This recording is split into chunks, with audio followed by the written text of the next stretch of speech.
Welcome to the YouTube channel of Mahajan Computers. Today I am going to throw light on the topic of JDBC with Microsoft Access. The first thing you people will do is you would create a database in Microsoft Access, and the name of the database should be sale purchase.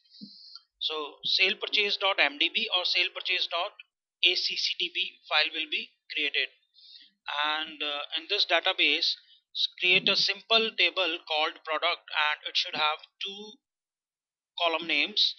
First one product number and another one quantity in stock. Right now it's very important that we should import the package java.sql.start. So java.sql package is going to be used because we are going to use a host of classes which are associated with JDBC programming, and they are present in SQL sub package of Java. Anyways, these are three classes, reference variables of which have been declared at this place.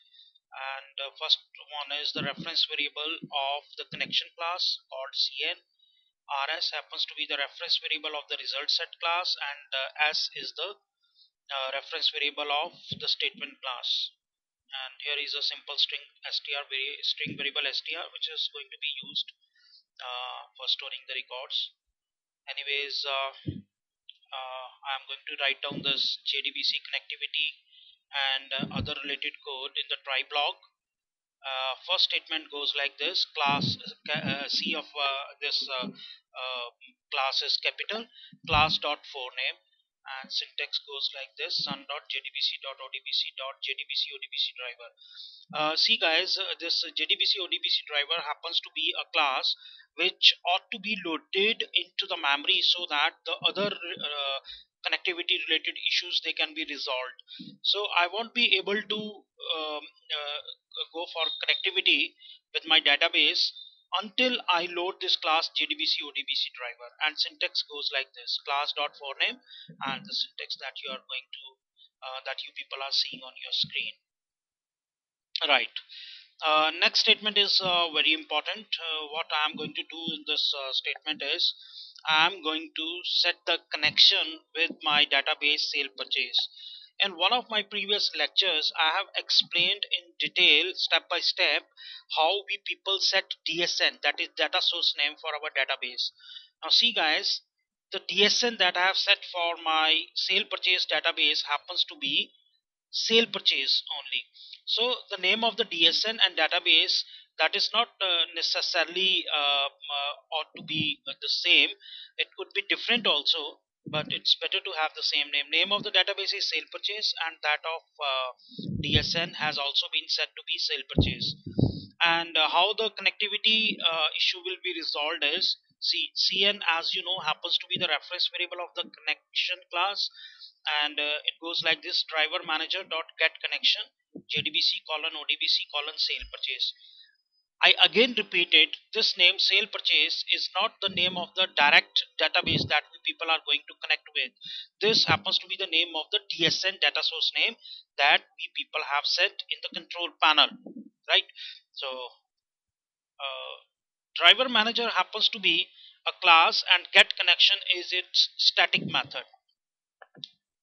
So far so good.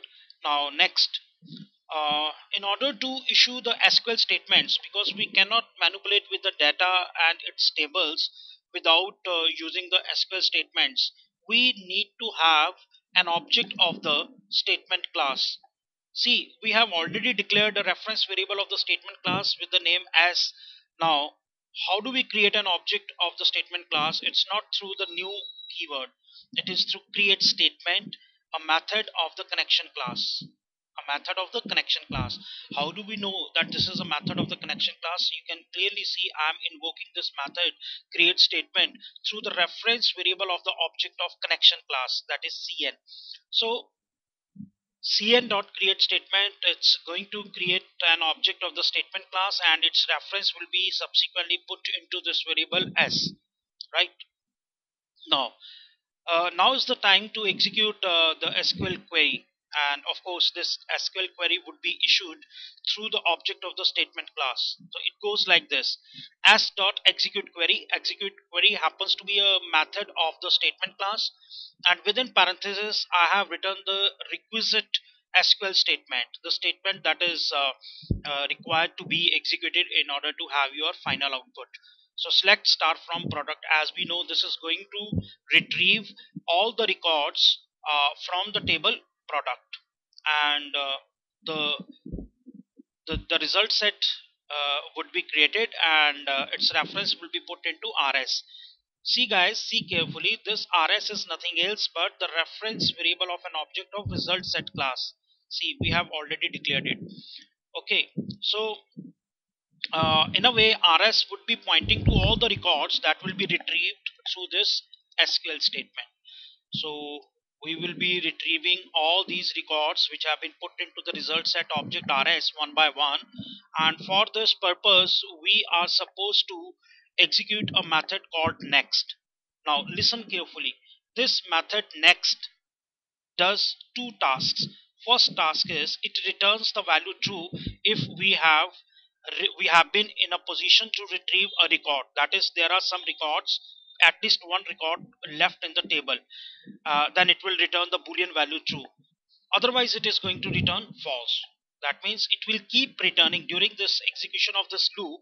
It will keep returning the boolean value true uh, until all the records they are exhausted. That is, they are finished. And while rs.next, I am assuming there are certain number of records in this table, so rs.next is going to return the value true for the first time, because it will retrieve the first record, and what will happen after that is it will retrieve the value of the first field of the first record, and this is done through this one rs dot get string 1 plus slash t is going to generate the tab space, then rs dot get string 2. Get string 1 means it is going to retrieve the value of the first field, and get string 2 means it's going to retrieve the value of the second field, followed by new line feed slash n. And subsequently I am going to print, because I have stored this record, first record, that is row, into the string variable str, and in the very next statement I have printed this variable, string variable str, on the screen. Well, again it will go up the loop. In the beginning of the loop it will check the condition, and I am supposing there is second record also available in the table. Again it is going to return the value true, and it will enter into the loop block. Now it is going to retrieve the second record. What it will do is rs.getString1, it will retrieve the value of the first field of the second record, and rs.getString2 is going to retrieve the value of the second field of the second record, and so on. This loop will go on like this, and ultimately what it will do is it will print the values of all the rows, that is all the records on the screen. And at the time of execution of these statements which have been written within the try block, there could be some problem related with the execution of the query, or related with the any there can be problem with any connectivity issue. In that case, what would happen is the control will go into the catch block, and subsequent message will be printed on the screen. So let me execute this program.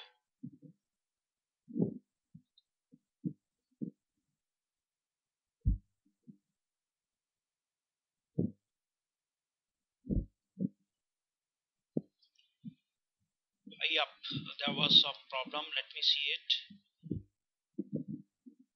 Yeah, here we go. See the results. What it has done is the output goes like this. It has shown the first record, like likewise this is happens to be the name of the product code, or 30 is the quantity, polish is the product code, 20 is the quantity, so on.